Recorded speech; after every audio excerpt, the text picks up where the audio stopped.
Android Authority, what is going on? My name is Kevin, the Tech Ninja, and today I'm reviewing the Moga Pro controllers.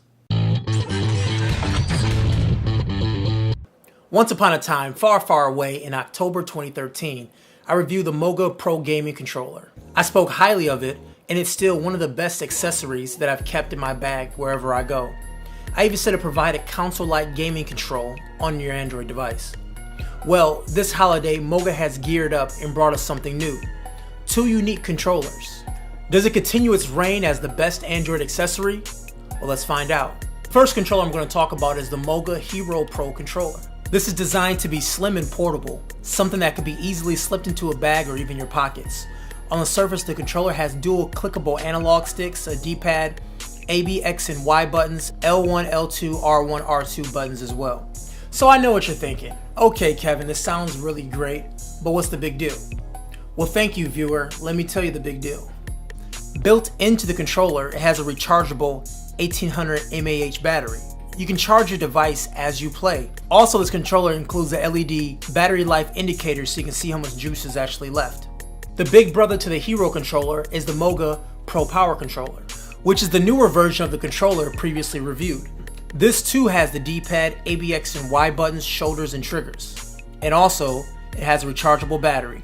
This one comes in a whopping 2300 mAh. Moga Pro Power controller is not as portable as its little brother, but yet again, it provides console-like control. This controller really feels like an Xbox controller. It requires little to no adjustment period.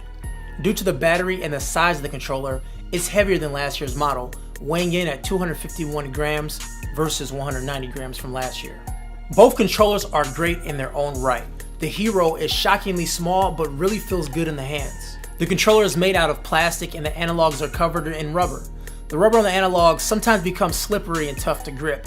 The buttons really remind me of marbles, and that's the only way I can really describe the texture of them. The press depth may not be as pronounced as you'd expect on a keyboard or a console controller, but it's enough feedback to let you know you've pressed the button. The shoulder buttons are a bit stiff, and since the controller is so thin, it probably doesn't have enough depth for the buttons to go down so far. And that's just me nitpicking here. Overall, this controller feels great, and being able to dock your phone on top of it, toss it back in your pocket, negates any con that I just mentioned. I will go on record to say that the Moga Pro Power controller is the best controller I've used for a mobile device. Not only does it feel like an Xbox controller, it controls like one as well. There is no lag when making precise movements and adjustments on the controller. The plastic molded handles really contours to your hands. The analogs are covered in rubber, and they also have a lip around the edge, and this really allows your fingers to get a good grip. The plastic buttons have great depth when you push them in, and this prevents accidental presses. The shoulder buttons feels as expected, and the triggers really allow me to push pretty far.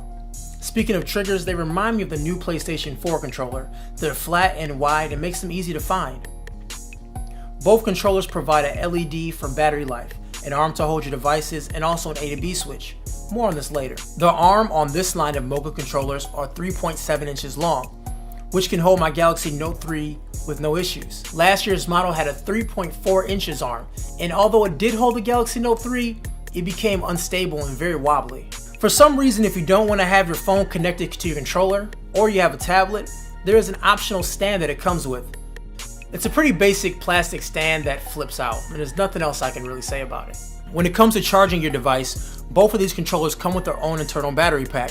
This feature is called the Moga Boost, and it only works if your controller has 25% of battery life or more.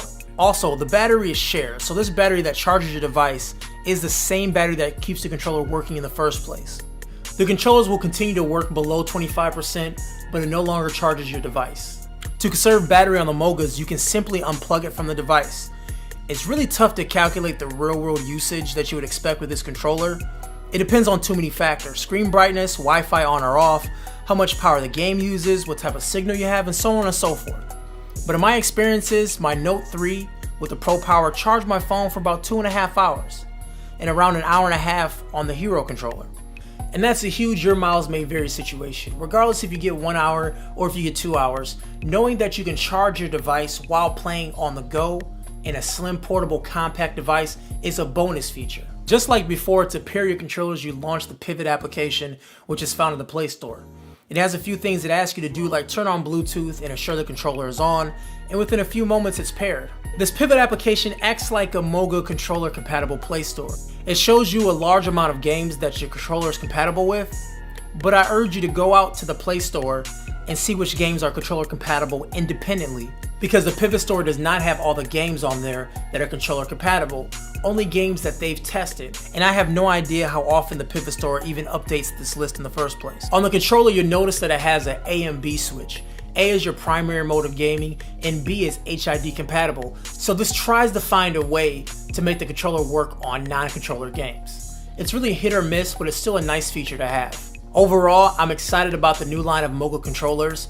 The Hero Edition may not have the best control, but it's very portable, something you can toss in your pocket, and also it charges your device on the go, which is a really big deal. The Pro Edition is a bit bulkier, but it's really made for hardcore gamers. If you really want to play Dead Trigger or any game that requires great control on your device, then the Pro controller is the best option you have in the market right now. And I can see it being a huge gift this holiday season.